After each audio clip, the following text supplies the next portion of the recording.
Excellent. That sounds like a great plan. We'll have to get together and talk about it sometime. Oh, hey, I gotta go, okay? We'll talk. All right, talk to you later now. Bye-bye. Oh, I'm sorry. I was just working on building my professional network. Now, I don't care if you're the best IT leader this world has ever known. You may still find yourself without a job at some point in time, especially in this economy. It's at this point in time that you might want to rely on the contacts that you've made during your current employment. However, despite the fact that most of us have access to a broadband connection, we may even have a smartphone or something along those lines, all these tools that we have available to us that should make networking easier, many of us have just become too complacent about doing so. It always seems to be something that we're just too busy to do.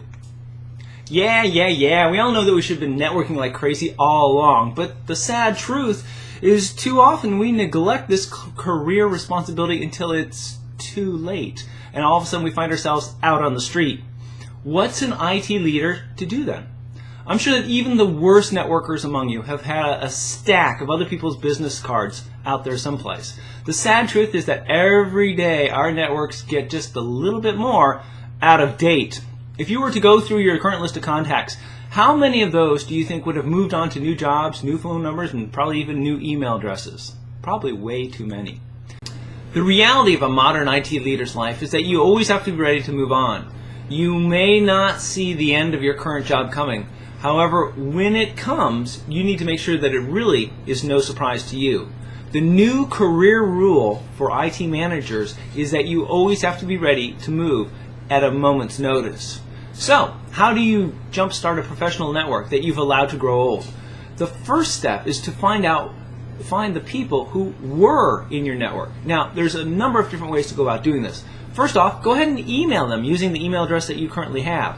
Even if they've moved on, there may be an auto reply that contains their new email address. Next, you can always use the internet to search for them. This is the time that it's great to have friends who have uniquely spelled names. If you're friends with John Smith, this may be a little bit tough to find. This way may be tough to find them.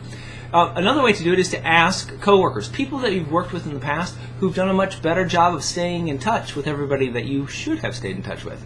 If they've got a good list or a good way to get in touch with people, then use them as a fantastic resource. Now, do I even have to mention those online professional social networks such as LinkedIn and Plaxo?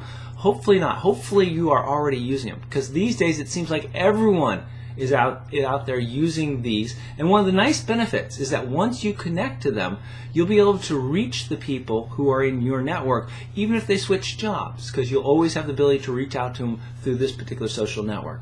So there you go.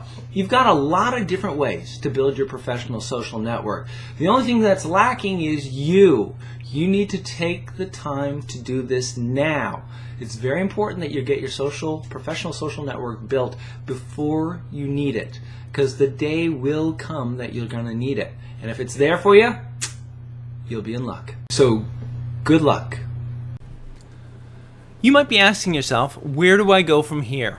The ability to manage an IT team and to do it well is a skill that you will use during your entire career. It sure makes sense to invest the time and energy that it takes to develop this skill. A great way to start doing this is to sign up for the free The Accidental IT Leader newsletter. This monthly publication is sent to your inbox and is overflowing with tips and techniques on how you can manage your IT team in a way that will make your life easier even as you get the most out of your team. We'll cover how to recruit and interview new team members, how to create goals that everyone will be willing to follow, what to do about underperforming team members, how to do evaluations, and how to manage your boss's needs. We might even cover an IT manager career tip or two. Hey, the newsletter is free, so you can't go wrong there. In the description of this video, you'll find a link that you can click on. Go ahead and click on it, and you'll be taken to a web page that will let you sign up for the newsletter. There's even a free gift in it for you when you do. Thanks for watching this video, sign up for the newsletter, and congratulations on starting your journey to accidentally becoming a powerful and effective IT manager.